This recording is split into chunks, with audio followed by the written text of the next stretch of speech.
ज्ञानी व्यक्ति दुख को कैसे देखते हैं? जब हम सामान्य व्यक्ति की दृष्टि से दुख को देखते हैं तो दुख एक बोझ है, एक समस्या है, एक ऐसी स्थिति है जिससे हमें हर हाल में बचना है। लेकिन एक ज्ञानी व्यक्ति की दृष्टि बिल्कुल भिन्न होती है। जिस प्रकार अष्टावक्र अपनी शिक्षाओं में बताते हैं, दुख का वास्तविक स्वरूप समझना ही मुक्ति का द्वार है। 1. दुख को घटना के रूप में, न कि अपनी पहचान के रूप में। सामान्य व्यक्ति कहता है, मैं दुखी हूं। ज्ञानी कहता है, दुख घट रहा है। यह एक सूक्ष्म लेकिन अत्यंत गहरा अंतर है।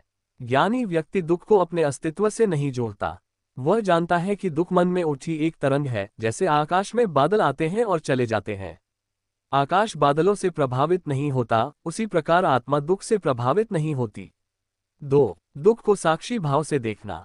अष्टावक्र गीता में बार बार साक्षी भाव पर जोर दिया गया है।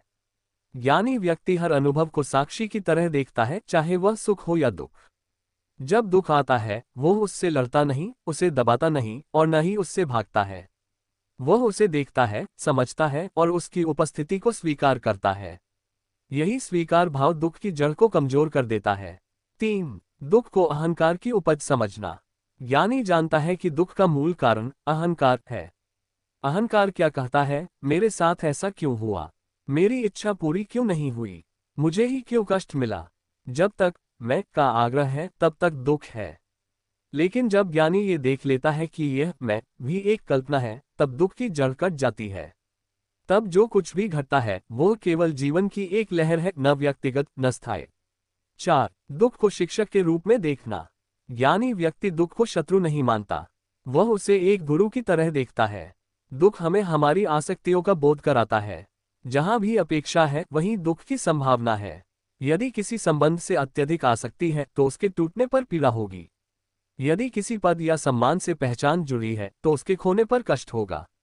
ज्ञानी इन आसक्तियों को पहचान लेता है और धीरे धीरे उनसे मुक्त हो जाता है। 5. सुख दुख में संभाव। ज्ञानी के लिए सुख और दुख दोनों समान हैं। वह जानता है कि दोनों अस्थायी हैं। जैसे दिन के बाद रात आती है, वैसे ही सुख के बाद दुख और दुख के बाद सुख आता है। यदि वह सुख में बह नहीं जाता तो दुख में टूटता भी नहीं। उसका केंद्र स्थिर रहता है। बाहरी परिस्थितियां बदलती रहती हैं, लेकिन भीतर शांति बनी रहती है। 6. दुख को मन की प्रतिक्रिया समझना। घटना स्वयं दुख नहीं होती, घटना पर हमारी प्रतिक्रिया दुख बनती है। उदाहरण के लिए, यदि किसी ने कुछ कठोर शब्द कह दिए तो शब्द तो केवल ध्वनि है, लेकिन मन उन्हें पकड़ लेता है, अर्थ देता है और प्रतिक्रिया उत्पन्न करता है। वही प्रतिक्रिया दुख बन जाती है। ज्ञानी व्यक्ति इस प्रक्रिया को देखता है। वह जानता है कि प्रतिक्रिया वैकल्पिक है। वह प्रतिक्रिया देने के बजाय देखने का चुनाव करता है। यही देखने की क्षमता उसे मुक्त कर देती है। 7. दुख में भी आंतरिक शांति। ज्ञानी के जीवन में भी बाहरी दुख आ सकते हैं, बीमारी, हानि, मृत्यु, लेकिन उसका आंतरिक केंद्र अचल रहता है। जैसे गहरे समुद्र में नीचे शांति होती है, चाहे ऊपर कितनी भी लहरें क्यों न उठें। उसकी शांति परिस्थिति पर निर्भर नहीं होती। वह जानता है कि वह शरीर नहीं, मन नहीं, बल्कि शुद्ध चेतना है। चेतना को कोई दुख स्पर्श नहीं कर सकता। 8. दुख को स्वीकारना, न कि दबाना।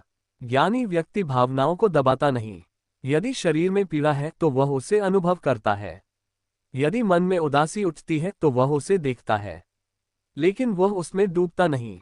दमन और भागना दुख को और गहरा कर देते हैं। स्वीकारना उसे हल्का कर देता है। जब आप कहते हैं ठीक है, दुख है, तो एक दूरी बन जाती है। वही दूरी मुक्ति का द्वार है। 9. दुख का अंत कैसे होता है? दुख का अंत तब होता है जब देखने वाला और देखा जाने वाला अलग हो जाते हैं। जब आप ये पहचान लेते हैं कि आप अनुभव नहीं बल्कि अनुभव के साक्षी हैं, तब दुख की पकड़ ढीली पड़ जाती है। ज्ञानी व्यक्ति का रहस्य यही है, वह स्वयं को मन और भावनाओं से अलग जानता है। इसलिए दुख उसके पास आता है, लेकिन उसे जकड़ नहीं पाता। 10. अंतिम दृष्टि सब कुछ लीला है। ज्ञानी के लिए जीवन एक लीला है, एक खेल।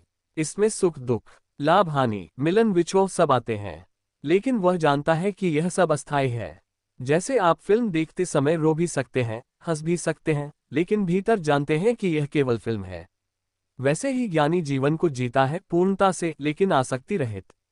निष्कर्ष: ज्ञानी व्यक्ति दुख को समस्या नहीं बल्कि एक अनुभव के रूप में देखता है। वह उसे अपनी पहचान नहीं बनाता। वह जानता है कि दुख मन की एक तरंग है जो आती है और चली जाती है। जहां साक्षी भाव है वहां स्वतंत्रता है। जहां अहंकार नहीं वहां पीड़ा नहीं। जहां स्वीकार है वहां शांति है। अंततः ज्ञानी व्यक्ति के लिए दुख भी एक मार्ग है, आत्मा की पहचान की ओर ले जाने वाला मार्ग। जब हम दुख से भागना बंद कर देते हैं और उसे देखना शुरू करते हैं, तभी सच्ची समझ का जन्म होता है।